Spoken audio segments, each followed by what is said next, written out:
महाराष्ट्र से ही दूसरी बड़ी खबर, जहां stand up comedian Kunal Kamra का महाराष्ट्र के डिप्टी सीएम एकनाथ शिंदे का मजाक उड़ाते हुए वीडियो सामने आने के बाद सियासत बहुत तेज चल रही है। पहले कुणाल कामरा के खिलाफ मुंबई के खार थाने में एफआईआर दर्ज की गई। कामरा पर अशांति फैलाने और मानहानि की धाराओं में केस दर्ज किया गया है। इससे पहले भी शिवसेना कार्यकर्ताओं ने विरोध जताते हुए उस हैबिटेट कॉमेडी क्लब में जमकर तोड़फोड़ की जहां कुणाल कामरा का कार्यक्रम शूट किया गया था। वहीं अब बीएमसी की टीम भी एक्शन में आ चुकी है। हथौड़ा लेकर थोड़ी देर पहले बीएमसी की टीम पहुंची है। दावा है कि भीतर स्ट्रक्चर को बीएमसी की टीम तोड़ रही है, यानी वो जगह जहां पर कुणाल कामरा का कार्यक्रम शूट हुआ। इन सब के बीच सियासी बयानबाजी भी तेजी से चल रही है। मुख्यमंत्री देवेंद्र फडणवीस ने कहा है कि स्टैंड अप कॉमेडी करने की आजादी है, लेकिन कोई भी जो चाहे वो नहीं बोल सकता। फडणवीस ने कहा कुणाल कामरा को माफी मांगनी चाहिए, इसे बर्दाश्त नहीं किया जाएगा। कॉमेडी का अधिकार है, लेकिन अगर ये उप मुख्यमंत्री एकनाथ शिंदे को बदनाम करने के लिए किया जा रहा है तो ये सही नहीं है। वहीं उद्धव ठाकरे ने कुणाल कामरा का समर्थन किया है। कहा है कि नहीं लगता कि कुणाल कामरा ने कुछ गलत कहा। कुणाल कामरा इन्होंने माफी मांगनी चाहिए। वो जिस प्रकार से संविधान का फोटो दिखाकर ट्वीट कर रहे हैं, ये वही लाल संविधान है जो राहुल गांधी दिखाते हैं। ये राहुल गांधी का संविधान जो न राहुल गांधी ने पढ़ा है न कामरा ने पढ़ा है। ऐसे संविधान का फोटो निकालकर आपकी गलती को आप लेजिटिमेट नहीं कर सकते, क्योंकि इसी संविधान ने ये कहा है कि हर एक की स्वतंत्रता ये अक्षुण्ण है, लेकिन उस पर मर्यादा भी है। जब वो दूसरे की स्वतंत्रता पर आक्रमण करती है तो ऐसी स्वतंत्रता पर मर्यादाएं भी आती है। दूसरे की स्वतंत्रता पर, दूसरे के विचारों पर आप आक्रमण नहीं कर सकते। इसलिए राहुल गांधी का संविधान दिखाकर आप अपने कुकर्मों से नहीं बच सकते। कुणाल कामरा ने मुझे नहीं लगता कुछ गलत कहा है। गद्दारों को गद्दार करना ये किसी पर हमला करने की बात नहीं है। जो गद्दार है वो गद्दार है।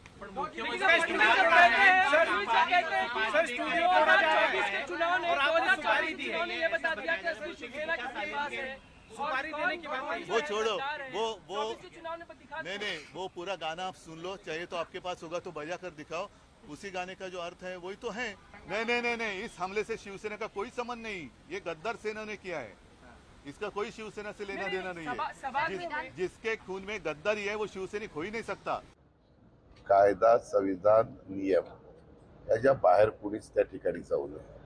तुम्हाला प्रत्येकाला, तुम्हाला, मला, सगळ्या आजूबाजूच्या जनतेला जेवढा अधिकार दिलेला आहे संविधानाने, त्या अधिकाराचा वापर करून वैचारिक वेगवेगळ्या प्रकारच्या वक्तव्य प्रत्येकाची असू शकतात, विचारधारा वेगवेगळी असू शकते, मतमतांतर असू शकतं, पण ते मांडताना आणि चर्चा त्याची होताना त्याच्यातनं नवीन प्रश्न निर्माण होऊन आमच्या पोलीस खात्याला पण वेगळं काही काम, कायदा सुव्यवस्था राखण्याचं निर्माण होणार नाही, याची पण काळजी, खबरदारी ही प्रत्येक जबाबदार नागरिकांनी घेतली पाहिजे असं माझं मत आहे। मिर्ची क्यों लगी? क्योंकि नाम तो किसी का लिया नहीं है, वो किसी के बारे में ही बोलता होगा।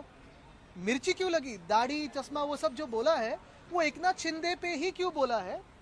एकनाथ शिंदे का ही नाम लिया है कि उसमें यही सवाल आता है मन में। मिर्ची क्यों लगने की जरूरत थी? देखिए, एकनाथ शिंदे ने कोई 1-2 फिल्म बनाई, उसमें बहुत सारी झूठी बातें दिखाई, आलतू फालतू बातें दिखाई, वो चल जाता है। और उनके खिलाफ कोई बोले तो क्या वो जमीन पे आसमान से टपके? यही बात है ना कि ये मवालीपना जो है, ये टपोरीगिरी जो है महाराष्ट्र में उनके हाथों से जो चल रही है, वो कहीं ना कहीं मुख्यमंत्री रोक लगाएंगे कि नहीं? कुणाल कामरा ने हमारे ऊपर भी इसी प्रकार से टीका टिप्पणी की है। देखिए, मैं मानता हूं कि एक फ्रीडम ऑफ एक्सप्रेशन है। अगर व्यक्तिगत तौर पर टीका नहीं की है तो टीका को स्वीकार करना चाहिए। व्यक्तिगत तौर पर, पर्सनल लेवल, अगर आप राजनीतिक किसी विचारधारा पर क्रिटिसाइज करते हो तो आपको स्वीकार करना चाहिए। यही देश का लोकतंत्र की एक हमारी ब्यूटी है। कुणाल कामरा का ऑफिस तोड़ दिया, उसका स्टूडियो तोड़ दिया, ये गुंडागर्दी है। मैंने पार्लियामेंट में कहा था 4 दिन पहले, जब मिनिस्ट्री ऑफ होम अफेयर पर चर्चा हो रही थी, मैंने अमित शाह जी के सामने कहा कि आपने देश को पुलिस स्टेट बना दिया है। ये पुलिस राज चल रहा है, लेकिन महाराष्ट्र में गुंडा राज चल रहा है। अगर इस तरह से बोलने के ऊपर पाबंदी लग जाएगी तो आप लोगों का क्या होगा? ऐसे ही आप लोगों की हालत खराब है। पूरा रेस्ट्रिक्शन है आप लोगों के ऊपर। अभी आप लोगों को भी कहेंगे यही न्यूज़ बोलिए और कुछ मत बोलिए, जया बच्चन का इंटरव्यू मत लीजिए। Where is freedom of speech? There is freedom of action only जब मारामारी हो, ऑपोजिशन को मारो, महिलाओं का बलात्कार करो, उनको टांग दो, मर्डर खत्म कर दो, जी जान ले लो। कुणाल कामरा ने जिस तरीके से महाराष्ट्र के उप मुख्यमंत्री और शिवसेना के मुख्य नेता श्री एकनाथ जी शिंदे के ऊपर घटिया टिप्पणी की है, एक बहुत ही घटिया पैरोडी बनाकर व्यंग के नाम पर, वह कुछ नहीं उबाठा जैसी पार्टी के एजेंडा को आगे बढ़ाने का कार्यक्रम। गद्दार कोई तंज नहीं है, कोई मजाक नहीं है, कोई चुटकुला नहीं है, यह एक सीरियस एलिगेशन है, एक आरोप है, और कोई भी आरोप मजाक नहीं हो सकता। अगर आपको आपत्ति थी आप एफआईआर दर्ज कर दीजिए। अगर आपको आपत्ति थी कानून का जो प्रक्रिया है उसका इस्तेमाल करिए। ये जो तोड़फोड़ कर रहे हैं, दिखा रहे हैं, कहीं ना कहीं वो उनको चुभा है, उनको पता चला है कि जो बोल रहे हैं, जोक के माध्यम से बोल रहे हैं, उसमें सत्यता है, इसलिए जाकर इन लोगों ने इस तरीके की हमला किया है। और हमला कहाँ किया है? हमला उस स्टूडियो में किया है जहां 1 महीने पहले उन्होंने ये रिकॉर्डिंग की है।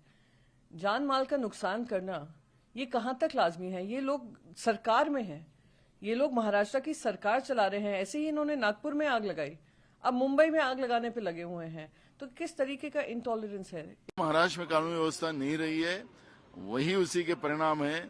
और महाराष्ट्र से अब लोग भयभीत होकर महाराष्ट्र छोड़ के जा रहे हैं, महाराष्ट्र के उद्योग खत्म होते जा रहे हैं। एक तरफ सरकार आह्वान करती कि महाराष्ट्र को शांत रखना चाहिए, और खुद ही सरकार इस तरह की अगर बदमाशी पे आते किसी को तोड़फोड़ करना चाहते हैं, तो इसका मतलब है कि महाराष्ट्र को पूरा खत्म करना ये सरकार चाहती है। कानून व्यवस्था को खुद के हाथ में ले रहे हो। आप क्या सोचते हो? दबाने की बात आप कर रहे हो। आप कह रहे हो कि हम ये करेंगे वो करेंगे। किसको आप धमकी दे रहे हो? इस देश के संविधान ने सबको अभिव्यक्ति स्वातंत्र का अधिकार दिया है। ठीक है, आपको कोई बात अच्छी नहीं लगी है तो उसके आपके तरीके होते हैं, अपने अपने जो है आपकी कानून व्यवस्था है, आप उसके प्रक्रिया के माध्यम से जाइए। लेकिन ये धड़ा धमकाने का जो आजकल मसला बहुत बड़े पैमाने पे चल रहा है, ये सही नहीं है। केस में ठाकरे परिवार का जैसे ही नाम आता है, क्या लोगों का ध्यान भटकाने के लिए जानबूझकर के कुणाल कामरा ने यह समय चुना? ठाकरे गुट के कहने पर क्या कारण है? अब समय आ गया है वो जहां दिखे उसके मुंह को कालीन पोंछने का। अभिव्यक्ति के आजादी के नाम पर वो ओछी पब्लिसिटी पाने के लिए अभद्र भाषा का प्रयोग नहीं कर सकता। ये टीका टिप्पणी, हास्य विनोद, उसको स्वीकृत करने की बड़ा दिल लगता है उसके लिए। जो कुछ उसने कविता में कहा वो तो राजनीतिक विपक्ष दलों के हर नेता मंच पर कह रहे हैं ना। उसने कुछ अलग नहीं कहा, उसने कविता के रूप में कहा। इतनी क्यों लगती है बात? सच्चाई उसने कही, उसमें एक वाक्य नहीं, हर शब्द सही निकला है ना, तो बुरा क्यों लग रहा है? बुरा लग रहा होगा तो कानून व्यवस्था रखने की जिम्मेदारी किसकी है? जाओ पुलिस को करो कंप्लेंट, भाई हमें बुरा लगा। वो तो प्रधानमंत्री ने सिखाया है ना, उनके खिलाफ एक शब्द बोलो तो इमीडिएटली देशद्रोह हो जाता है। इस देश में जनतंत्र है कि नहीं?